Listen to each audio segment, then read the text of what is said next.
Hello and welcome to our English news coming live to you from Canal Algérie. First, the top stories of the news. In his capacity as the special envoy of the President of the Republic Al-Majid Tebboune, the Foreign Affairs Minister Ahmed Attaf is received by the Ugandan President Yoweri Museveni.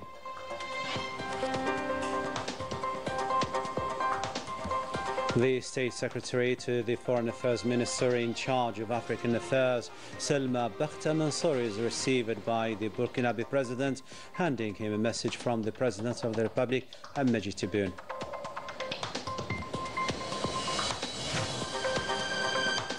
A delegation of Spanish writers and journalists in the Sahrawi refugee camps to take stock of the situation and voice solidarity with the struggling people for independence. Welcome back. First in our news, in his capacity as the special envoy of the President of the Republic, Al-Majid Tebboune, the State Minister of Foreign Affairs, National Community Abroad and African Affairs, Ahmed Attaf, was received in Kampala by the Ugandan President Yoweri Museveni, to whom he handed a letter from the President of the Republic conveying him his brotherly greetings while confirming his aspirations for greater effort to upgrade the bilateral relations to the highest levels. The meeting was an opportunity to review the positive results achieved so far as part of the implementation of the two leaders' decisions taken during the visit paid by the Ugandan President to Algeria in March 2023. A set of regional and international issues were tackled, notably the situation in Palestine, the Middle East in general, and the decolonization process in Western Sahara. Ahmed Attaf held a working session with his Ugandan counterpart Haji Abubakar Gigi Odongo. The discussions revolved around the preparations for the upcoming Joint Governmental Commission. It also tackled ways and means to further promoting relations in several sectors such as defense, economy, energy, trade and higher education as part of consolidating the Algerian-Ugandan relations. Later in the day, the State Minister of Foreign Affairs, National Community and African Affairs, Ahmed Attaf, arrived in the Angolan capital, Luanda, on an official visit in his capacity as the special envoy of the President of the Republic, Al-Majid Tebboune. The visit is meant to promote bilateral cooperation between the two countries. Attaf will be received by the Angolan President João Manuel Gonçalves to hand him a message from President Al-Majid Tebboune. He will also meet his Angolan counterpart Titi Antonio for a working session as well. The State Secretary to the Minister of Foreign Affairs in charge of African Affairs, Selma Bakhta Mansouri, was received by the Burkinabe President Ibrahim Traoré, to whom she handed a letter from the President of the Republic, Al-Majid Tebboune. During the audience, Mansouri reviewed bilateral cooperation between the two countries that share common history and a common future as well. Ways and means of upgrading cooperation were as well dealt with in several fields, in addition to the socio-economic and humanitarian issues.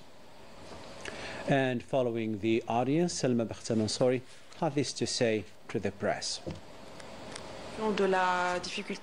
We are aware of the serious global situation, namely in Burkina Faso and the Sahel. Algeria is keen to stand with its brothers in Africa and is ready to support the efforts of Burkina Faso, notably within its fight against terrorism and the preservation of national and regional stability. Burkina Faso, notamment dans le cadre de la lutte contre le terrorisme et le maintien, la préservation de la stabilité nationale et régionale. Sorry, now Algeria is embracing artificial intelligence with the Higher School of Artificial Intelligence aimed at training experts to drive technological process and boost the national economy. Reports by Hafsa Ghani, taken up by Manal Mafal. The National School of Artificial Intelligence trains engineers in AI, data science and entrepreneurship. Yunus, one of its innovative students, is developing an AI-powered platform for the transportation sector. Our application aims to facilitate urban transport. Once accepted in this training institution for future elites, the student follows a theoretical and practical training in all domains of AI intervention. The whole world is opening up to AI, so I said to myself, why not register in this specialty? Our training will allow us to learn and develop these technologies in our country, and why not on the international level? Students are encouraged to develop and deploy practical, innovative solutions to problems from different socio-economic sectors such as transport, health, agriculture, as well as energy, highly participating in the scientific and economic development of the country. The first 2 years of training are for theory and a little bit of practice. Students learn mathematics and information technology, whereas the last 3 years are dedicated for specialties in the different AI domains. The creation of a higher education institution for AI is a direct implementation of the state's vision, which aims to develop this technology and subsequently develop the national economy. Still with mystic files and stories, innovative projects are emerging as part of the national strategy to support entrepreneurship. Thanks to the startup support, these initiatives help to boost the national economy and promote wealth creation and innovation. More details with Melissa Leila Balaman. As part of the national strategy meant to support entrepreneurship, 12 startups benefited from incubation programs at the University of Msila with the goal to fulfill their projects. We launched an automated system to remotely manage and control the irrigation equipment via central pivot. With this type of initiative, we want to create jobs by allowing young graduates to become wealth creators rather than job seekers.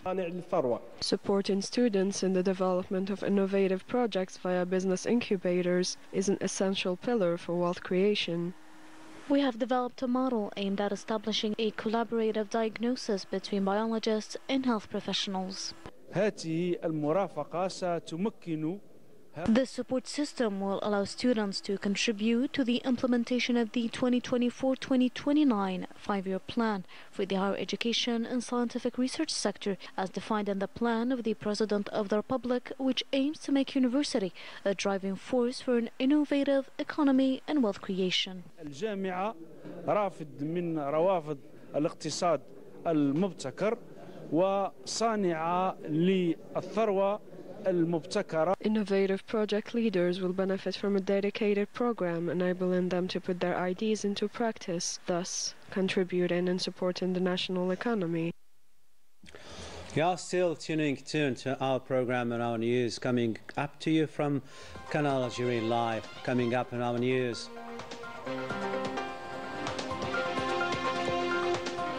The Moroccan regime keeps its repressive policy against citizens, notably opposition members rejecting normalization with the Zionist entity.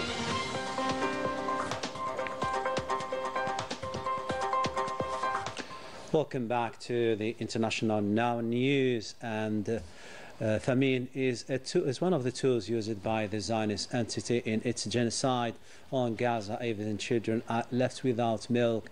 Our correspondent in Gaza, Wissam Abazid, visited some of these children and depicted for us their struggle, daily struggle. Let's follow. Mohammed, one of the brave Palestinian women trying to survive with her children in face of the precarious conditions imposed by the Zionist entity. She is grinding rice to feed her infant after she could no longer find milk nor formulas, both becoming a luxury in besieged Gaza. There is a milk crisis. I breastfeed my kids naturally, but there is a lack of supplements. Therefore, I have to grind rice to turn it into milk. Milk is only arriving in drips and drabs as part of the Zionist entity's strategy to spread famine. Children are not spared these inhumane practices. Those surviving the deadly attacks are left hungry and calling on the international community to stand up for their rights. لا تجد غذاء كافي حتى تدر الحليب كرضاعة طبيعية. Breastfeeding mothers no longer find enough food for themselves to be able to even naturally breastfeed their children. Markets are empty, hospitals are empty. This goes against all humanitarian standards. الإنسانية وكل القوانين الدولية والأعراف. محرومين من الأغذية. We are deprived of foodstuffs, of medicine, milk and diapers. We no longer have nutrition. Children in Gaza no longer have access to food like the rest of the world. The Zionist occupier spares no one of these atrocities. A critical humanitarian situation indeed. The delegation composed of Spanish writers and journalists paid a visit to the Sahara refugee camps to showcase the support of the international community to this fair cause, alongside media struggling to lift the blackout being imposed on the occupied territories. Report by Beriza Jilmada, taken up by Melissa Kabash. The Sahrawi cause is gaining more ground as several Spanish writers and journalists are paying a visit to Sahrawi refugee camps, and this to express their solidarity with the last colony in Africa and hopefully aware the international opinion of this fair cause. For their part, media outlets are doing their best to showcase their solidarity with the Sahrawi people while demanding the lifting of the blockade being imposed by the Moroccan occupier. Media pleadings are a must to face the situation in Western Sahara as the blackout is tormenting this innocent people, seeking its legitimate right to self-determination and freedom. But unfortunately, the occupier is willing to do all it takes to suffocate the voice of the people.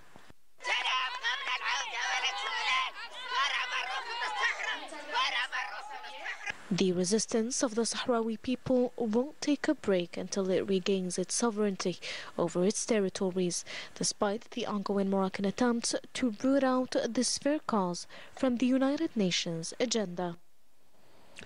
A rally is expected tomorrow in Paris to back Western Sahara following the call launched by several human rights and solidarity associations. The rally is to be held at the Republic Square in the French capital.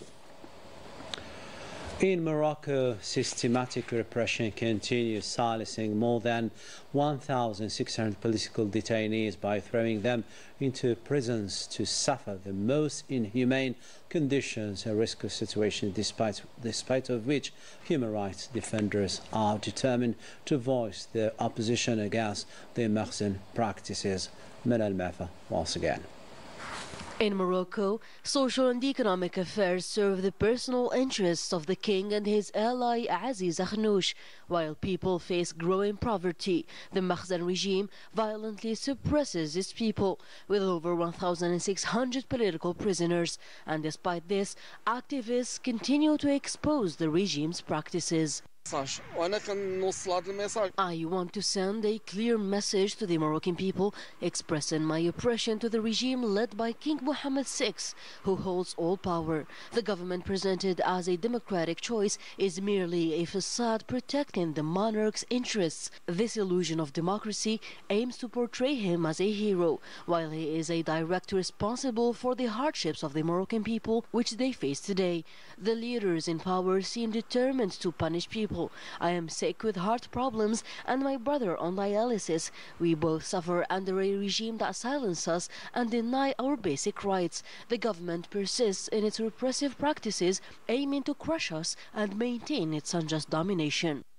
Munir Al-Abdullawi is a human rights activist in Morocco who denounces the regime's oppression and calls for an end to injustices faced by political prisoners like Mohammed Qandil, a lawyer forced into exile for advocating human rights. Al-Abdullawi demands a better future for the Moroccan people. The Moroccan people's struggle continues both inside and outside of the country. Through social media and other means, we will keep fighting for the abolition of the monarchy, as no ruler has ever served the people's interests. Activists and human rights defenders must unite to ensure a future where all Moroccans can live with dignity, free from oppression and inequality. This repression is accompanied by an increase in social pressure fueled by corruption and the king's personal interests. The situation is exacerbated by the treason towards the Palestinian cause, threatening a popular anger that may lead to a revolution at any given moment. We remain with the Moroccan fire. The corrupt and authoritarian regime of the Makhzen doesn't hesitate to practice all kinds of repression against any form of opposition, arbitrary arrest being the most prominent method. Thousands of political militants find themselves in cells for the sole reason of standing with the Palestinian cause in denouncing normalization with the Zionist entity. Litya Sidqawi explains.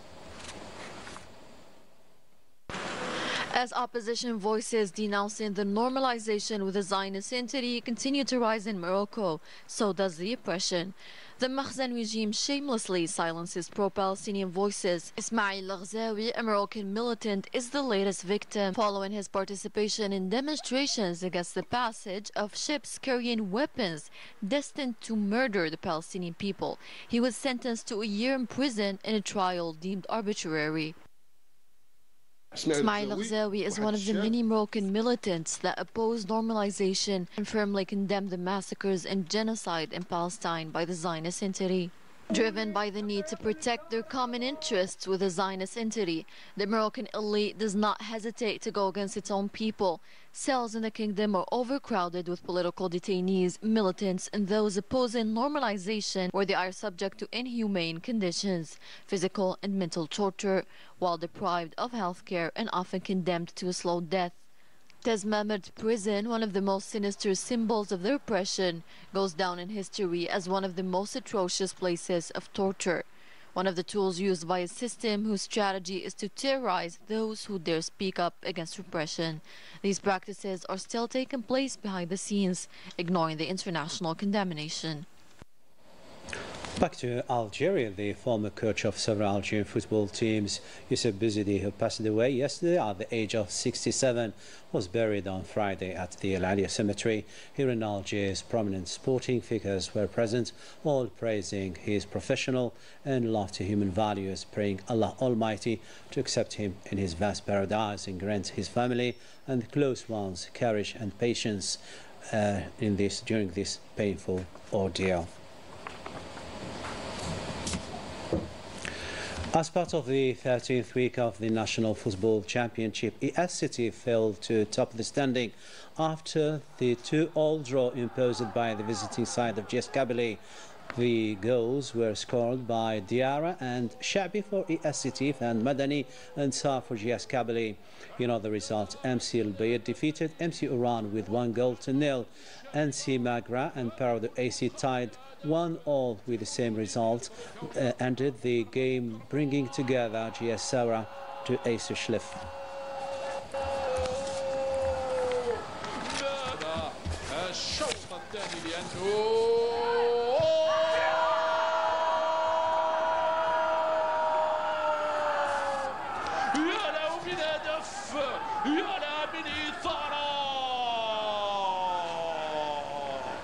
A mouth-watering game indeed, and with sport we come to the end of our news bulletin. Tomorrow, another day, other news.